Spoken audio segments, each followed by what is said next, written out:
नमस्कार साथियों, स्वागत है आपका तक्षशिला यूके में। देखिए, आज हमारी क्लास नंबर 11 है। आज हम कक्षा 11 को देखने वाले हैं और इम्पोर्टेंट क्लास है। इससे पहले हम लोग 10 कक्षाएं पढ़ चुके हैं।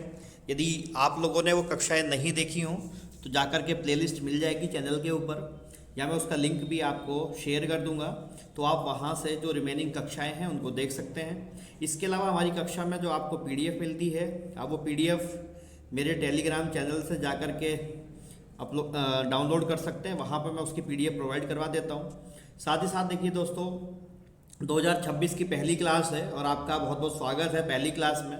बहुत अच्छे से पढ़ना है, ज़्यादा लोड लेना नहीं है ज़िंदगी में, और तैयारी करिए खूब मन लगा करके। चलिए, आज की क्लास महत्वपूर्ण है और सारा जो हमारा सिलेबस है, यानी कि सब कुछ सिलेबस वाइज करा रहा हूँ। कोई भी ऐसी चीज़ नहीं है जो अनावश्यक है। आप कक्षाएं सही से पढ़ लीजिए, आपको ज़रूर लाभ होगा। और मेरी जिम्मेदारी है कि हम लोगों से एक भी सवाल बचे नहीं, उसकी पूरी कोशिश रहती है। ठीक है, चलिए कक्षा स्टार्ट करते हैं और बढ़ते हैं आगे अपनी क्लास को लेकर के।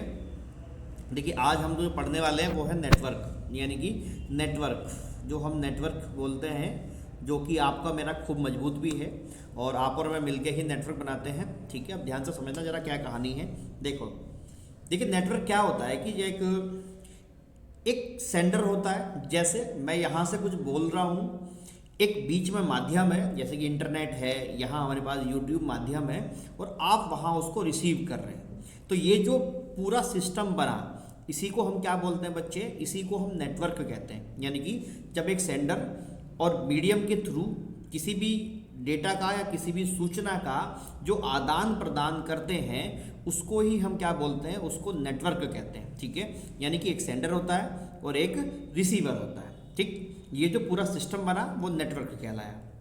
यहीं पे इन नेटवर्क को कंट्रोल करने के लिए प्रोटोकॉल होता है, यानी कि डेटा को भेजने और प्राप्त करने की जो कार्यविधि होती है उसको प्रोटोकॉल कहते हैं, यानी कि रूल, यानी कि नियम। ठीक है, उसको प्रोटोकॉल कहते हैं। प्रोटोकॉल को हम अलग से समझेंगे, मैंने अलग से उसको पढ़ाया है। मैं यहाँ प्रोटोकॉल को डिस्क्राइब नहीं कर रहा हूँ, यहाँ केवल और केवल हम नेटवर्क की बात करेंगे और नेटवर्क से जुड़ी हुई जितनी भी चीज़ें हैं। देखिए, बहुत इंपॉर्टेंट क्लास है और पेपर में खूब सवाल जो है वो देखने को मिल जाते हैं यहाँ से। ठीक है, तो चलिए आगे बढ़ते हैं। अगली बात आती है कि संचार की विधियाँ, यानी कि मेथड्स ऑफ कम्युनिकेशन।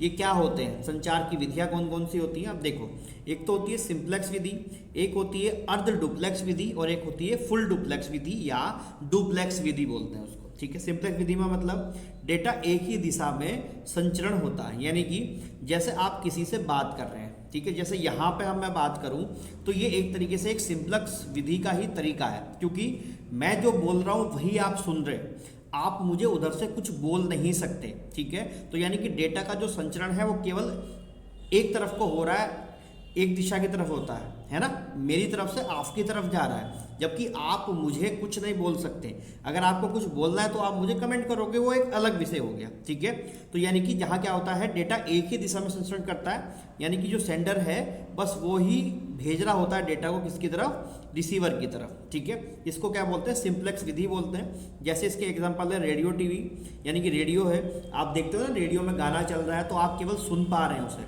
आप उसकी प्रत्युत्तर नहीं दे पाते हैं। टीवी में भी सेम प्रोग्राम है, और साथ ही साथ जो कंप्यूटर के साथ जो कीबोर्ड और माउस जुड़े हैं वो भी सेम इसी विधि में काम करते हैं, यानी कि जब वो इनपुट का काम करता है वहाँ पे। ठीक है, वो केवल और केवल एक विधि का ही काम है। सिंप्लेक्स विधि के अंतर्गत ये सारे के सारे एग्जाम्पल आपको देखने को मिल जाएंगे। एक होता है बच्चे अर्ध डुप्लेक्स विधि। अर्ध डुप्लेक्स विधि यानी कि हाफ डुप्लेक्स विधि। हमने क्या कहा कि यानी कि यहाँ दोनों काम होते हैं, यहाँ सेंडर रिसीवर को भेजता है, उसके बाद फिर रिसीवर जो है वो सेंडर को भेजता है। ठीक है, यानी कि जाता भी है डेटा, आता भी है डेटा, लेकिन एक कंडीशन है कि सूचना का प्रसारण दोनों दिशाओं में किया जा सकता है, लेकिन एक बार में एक ही दिशा में सूचना का आदान प्रदान होता है, यानी कि एक बार में एक ही तरफ से सूचना का आदान प्रदान होगा। आप इसे ऐसे समझ लीजिए जैसे वन वे ट्रैफिक है, या समझ लो कि एक ही गाड़ी के निकलने का रास्ता है। तो पहले अगर गाड़ी इधर से जा रही होगी तो इधर से जाएगी, और जब वापस उधर से आ रही होगी तो उधर से ही आएगी। तो इसको बोलते हैं हाफ डुप्लेक्स मेथड, यानी कि सूचना का प्रसारण दोनों दिशाओं में होता है, यानी कि सेंडर से रिसीवर की ओर भी जाता है, फिर रिसीवर सेंडर बन जाता है, फिर सेंडर रिसीवर बन जाता है, उसकी ओर भी आता है, लेकिन एक बार में एक ही दिशा की तरफ चलता है। ठीक है, इसका सबसे अच्छा एग्जांपल है टेलीफोन, इसका एग्जांपल है, लेकिन आप टेलीफोन को इसमें ना रख करके वॉकी टॉकी इसका सबसे बेहतर एग्जांपल है। ठीक है, आपने देखा हो ना वॉकी टॉकी, तो वॉकी टॉकी पे एक तरफ से बोल रहे होते हैं और दूसरी तरफ सुन रहा होता है, फिर दूसरी तरफ वाला बोल रहा होता है और एक तरफ वाला सुन रहा होता है। तो ये होता है आपका क्या, अर्ध डुप्लेक्स विधि। इसके बाद एक विधि होती है आपकी फुल डुप्लेक्स विधि। ठीक है, यानी कि यहाँ जो सेंडर है और रिसीवर है वो दोनों एक साथ आदान प्रदान कर सकते हैं, और ऐसे ही फिर रिसीवर और सेंडर एक साथ आदान प्रदान कर सकते हैं, यानी एक साथ 4 तारों का इस्तेमाल करते हैं, एक साथ 4 वायर इसके अंदर होते हैं और मिलकर के फुल डुप्लेक्स विधि में काम होता है। यानी कि सूचना का प्रसारण दोनों दिशाओं में एक साथ किया जा सकता है, यानी कि एक साथ डेटा जा भी सकता है और एक साथ डेटा आ भी सकता है। इसको बोलते हैं फुल डुप्लेक्स विधि, और इसका सबसे बेहतर एग्जांपल है मोबाइल या टेलीफोन। आप देखो टेलीफोन पे आप एक साथ बोल सकते हो, साथ साथ सुन भी सकते हो, हालांकि उसमें परेशानी आएगी वो अलग बात है, लेकिन काम तो दोनों किए जा सकते हैं, इसलिए महत्वपूर्ण है। तो मैंने तीनों मेथड आपको बता दिए, सिंपलेक्स, हाफ डुप्लेक्स और फुल डुप्लेक्स। ठीक, इसके बाद जो अगली बात आती है वो आती है बच्चे बैंडविड्थ क्या होता है। अब देखो बैंडविड्थ को बोर्ड भी बोलते हैं, यानी इसका एक नाम क्या होता है, बोर्ड, BAUD, बोर्ड बोलते हैं। मतलब क्या कि संचार माध्यम पर डेटा स्थानांतरण की गति। आप इसे समझ लीजिए कि डेटा को भेजने का ये हाईवे है, यानी कि हाईवे जितना बढ़िया होगा, जितना अच्छा होगा, उतनी ही स्पीड ज़्यादा होगी। सीधी सीधी बात है। इसकी गति को जो हम मापते हैं बच्चे वो हर्ट्स में मापते हैं, ध्यान रखना। हर्ट्स इसका बेसिक मात्रक हो गया, वो गीगा हर्ट्स आपने सुना होगा, मेगा हर्ट्स आपने सुना होगा, अमूमन गीगा हर्ट्स की बात होती है, और साथ ही साथ इसको हम BPS में मापते हैं, यानी कि बिट्स पर सेकंड। डेटा स्टोर करने का जो सबसे छोटी इकाई है वो बिट्स होती है, इसलिए इसको बिट्स पर सेकंड, यानी कि एक सेकंड में कितने बिट डेटा का क्या हो रहा है, ट्रांसफर हो रहा है, उस आधार पर हम बैंडविड्थ को तय करते हैं। ठीक है, इसका सीधा सीधा मतलब ये है कि जितनी बैंडविड्थ अधिक होती है, डेटा ट्रांसफर रेट उतना ही अधिक होता है। ठीक है, यानी कि किसी भी सिस्टम की जब अगर बैंडविड्थ ज़्यादा है, या किसी भी वाईफाई नेटवर्क की या किसी भी नेटवर्क की बैंडविड्थ ज़्यादा है, तो इसका मतलब उस पर डेटा संचरण या डेटा की जो गतिमान डेटा होगा, या गति जो डेटा की होगी वो बहुत ही ज़्यादा होगी। इसलिए जितनी ज़्यादा बैंडविड्थ होगी वो उतना ही अच्छा होता है। ठीक हो गई बात, ध्यान से समझना, एक एक बात खूब महत्वपूर्ण बातें हैं। अब देखो अगली बात होती है बच्चे ब्रॉडबैंड। ब्रॉडबैंड क्या होता है, देखिए संचार का माध्यम जिसमें डाटा स्थानांतरण के लिए विशाल सिग्नल की आवश्यकता होती है। ब्रॉडबैंड बोले तो एक नेटवर्क है, यानी हमने एक हाईवे तो बना दिया, अब इस हाईवे पे चलने के लिए वो डेटा की आवश्यकता होगी। ठीक है, एक तो बन गई सड़क, अब उस सड़क पे चलने के लिए वाहन चाहिए, गाड़ी चाहिए, दोपहिया चौपहिया वाहन चाहिए, तो वो पावर क्या है, वो बैंडविड्थ है। यानी कि आपने सड़क बनाया तो वो क्या है, आपका क्या बनाया, जो अभी हमने देखा वो है आपका बैंडविड्थ, और उस सड़क पे जो आपकी बाइक चलेगी या जो आपकी कार चलेगी वो है आपका ब्रॉडबैंड। ठीक है, हमारे यहाँ TRI एक संस्था है जिसका नाम है telecom regulatory authority of India, यानी कि भारत के अंदर जितनी भी टेलीफोन संबंधी चीज़ें हैं, टेलीकॉम रेगुलेटरी है, टेलीकॉम मिनिस्ट्री है, उसकी एक जो उत्तरदायी संस्था है भारत के अंदर वो ट्राई है। ठीक है, तो उसके अकॉर्डिंग उसने एक नियम बनाया कि आप 512 kbps, यानी कि ये जो स्पीड है इससे नीचे की स्पीड को आप ब्रॉडबैंड नहीं कह सकते।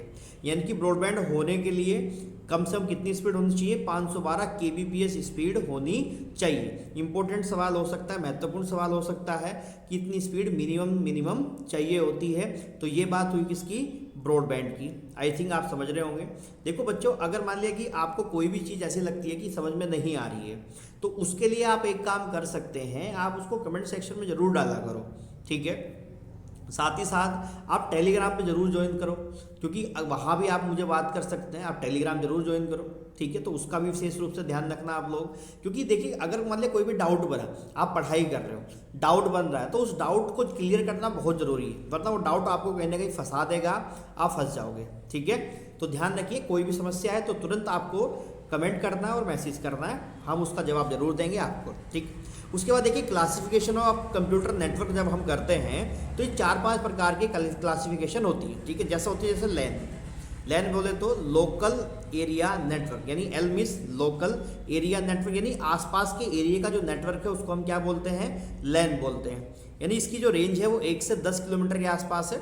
जो लेन की होती है। एक होता है मैन, यानी कि मेट्रोपॉलिटन एरिया नेटवर्क, इसकी रेंज होगी 100 किलोमीटर की, यानी कि एक बहुत बड़ी सिटी के अंदर जो नेटवर्क चलता है उसको मैन बोलते हैं। एक होती है वैन, वैन यानी कि वाइड एरिया नेटवर्क, जो दो देश, 3 देश या देशों के बिटवीन हो सकता है, तो देशों के अंतर्गत जो होता है उसको वैन बोलते हैं। एक होता है पैन, यानी कि पर्सनल एरिया नेटवर्क, जो 10 से 100 मीटर होता है, जैसे आप और मैं वाईफाई कहते हैं कि वाईफाई ऑन कर दो भैया, तो वाईफाई की एक रेंज होती है, तो उसी रेंज के दौरान होती है, तो इसको बोलते हैं पैन बोलते हैं।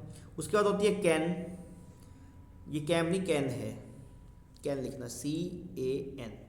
कैन का मतलब कैंपस एरिया नेटवर्क, ठीक है, यानी कि ये कोई स्कूल है, एक कैंपस है, कोई कॉलेज है, उस कॉलेज के अंतर्गत 1 से 5 किलोमीटर के दायरे में, या ज़्यादा भी हो सकता है, इतना कॉलेज का दायरा हो, तो उस बीच में जो नेटवर्क यूज़ किया जाता है उसको कैंपस एरिया नेटवर्क बोलते हैं। तो कई बार ऐसा होता है कि इनकी फुल फॉर्म आपसे पूछ ली, तो इसका थोड़ा सा ध्यान रखना कि कौन कौन सी है, ठीक है, तो ये इंपॉर्टेंट है। इसके बाद देखिए अगला है, यहाँ पे जो हमें देखना है वो है टोपोलॉजी बच्चे, नेटवर्क टोपोलॉजी। इसका मतलब क्या है? इसका मतलब ये है कि जो अलग अलग कंप्यूटर होते हैं उनको आपस में जोड़ने का जो तरीका होता है उसको हम टोपोलॉजी बोलते हैं। सवाल आया है, इससे ध्यान रखना, सवाल बनता है पेपर में, इंपॉर्टेंट है, तो गड़बड़ मत कर देना। यानी कि जैसे मेरे पास 10 कंप्यूटर हैं, तो उन 10 कंप्यूटर को आपस में मुझे कनेक्ट करना है, तो कनेक्ट करने के कई सारे तरीके हो सकते हैं, वही जो तरीके हैं उन्हीं तरीकों को क्या बोलते हैं? टोपोलॉजी बोलते हैं। समझ में आ गई बात? यानी कि अलग अलग कंप्यूटर को ही हम नोड्स कहते हैं, ध्यान रखना, नोड्स को आपस में जोड़ने का जो तरीका होता है उसी को हम क्या बोलते हैं? नेटवर्क टोपोलॉजी कहते हैं। बात ठीक हो गई? अब देखो अलग अलग प्रकार की, जैसे एक टोपोलॉजी है स्टार टोपोलॉजी। स्टार टोपोलॉजी का मतलब क्या है?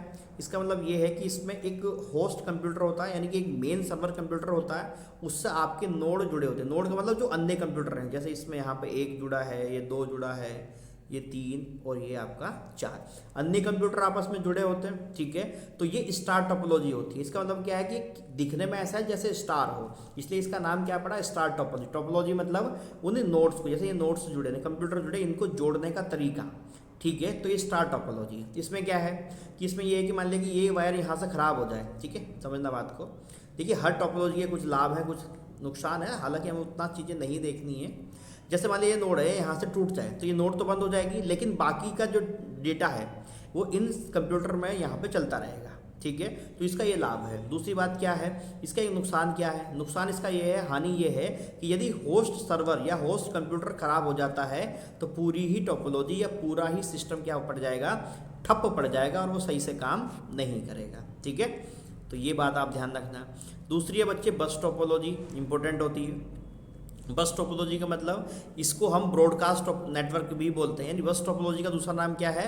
Broadcast network. इसमें क्या होता है कि एक ट्रांसमिशन लाइन होती है, और इसी ट्रांसमिशन लाइन के साथ आपके क्या जुड़े होते हैं? नोड जुड़े होते हैं। वो कितने भी जुड़े होते हैं वो इस ट्रांसमिशन लाइन के साथ जुड़े होते हैं, ठीक है, ये इंपॉर्टेंट टोपोलॉजी है, पेपर में आई भी है। दूसरी बात है, इसका लाभ भी है, हानि भी है। लाभ ये है कि क्योंकि सिंगल वायर है, कोई होस्ट कंप्यूटर नहीं है, तो इसमें सीधी सीधी बात ये है कि आपका खर्च कम होता है, ठीक है, लेकिन नुकसान ये है कि यदि ट्रांसमिशन लाइन में कुछ भी गड़बड़ हुई तो पूरा का पूरा सिस्टम ही क्या पड़ जाएगा? ठप पड़ जाएगा, वो सही से काम नहीं करेगा, इसलिए ये सिस्टम पूरा का पूरा फेल कर जाएगा। एक होती है आपकी रिंग टोपोलॉजी। रिंग टोपोलॉजी मतलब एक बीच में हमने क्या रखी? ट्रांसमिशन लाइन रखी रिंग की तरह से, और उसके इर्द गिर्द क्या जोड़ दिया हमने? अलग अलग नोड जोड़ दिए। क्योंकि ये दिखने में कैसा है? रिंग के जैसा है, तो इसलिए इसका नाम क्या पड़ गया? रिंग टोपोलॉजी पड़ गया। ठीक हो गई बात? अब रिंग टोपोलॉजी में आप ध्यान रख सकते हैं कि प्रत्येक नोड के साथ एक रिपीटर जुड़ा होता है जो नेटवर्क को मजबूत करता है, और इसमें सूचना का संचरण एक ही दिशा में होता है। ये इंपॉर्टेंट बात है, ये सीधा सवाल आपसे पेपर में पूछा जा सकता है कि इसमें सूचनाओं का संचरण मतलब किस टोपोलॉजी में सूचनाओं का संचरण एक ही दिशा में होता है, तो वो आपकी रिंग टोपोलॉजी है।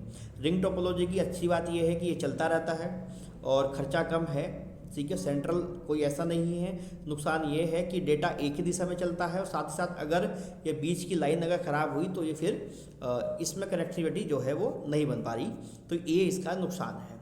साथ ही साथ एक टोपोलॉजी ये है, और यही पेपर में सबसे पहले धरी गई, तो ये ध्यान रखना, मैच टोपोलॉजी, यानी कि वो किसी भी तरीके से आपस में जुड़े होते हैं। जैसे यहाँ उसने जोड़ा है, ये एक बच्चे की कॉपी के नोट्स है, तो उसमें से मैंने देखा ये, ठीक है, मेरे नोट्स अगर देखोगे तो वो बिल्कुल बहुत ही क्या हुए हुए हैं, एकदम इतने वो लिख लिख के मैंने कर दिया ना, उनको पढ़ पढ़ के बिल्कुल ठीक। अब देखो ढंग से, मैश टोपोलॉजी में क्या है कि वो आपस में कैसे भी जुड़े हो सकते हैं। जैसे यहाँ पे जुड़ा है हम जैसे मैं यहाँ जोड़ के दिखाता हूँ, हम कैसे भी जोड़ते हैं। जैसे नोड ए है, ये बी है, ये सी है, ये डी है, ये ई एफ जी, ऐसे वो आपस में इस तरीके से कनेक्ट होंगे, यानी कि वो कहीं भी कनेक्ट होंगे। ये मैश टोपोलॉजी है, इसलिए इसका नाम मैश है। मैश का मतलब जो घिसा पिटा बिल्कुल मैश हो चुका हो, ठीक है।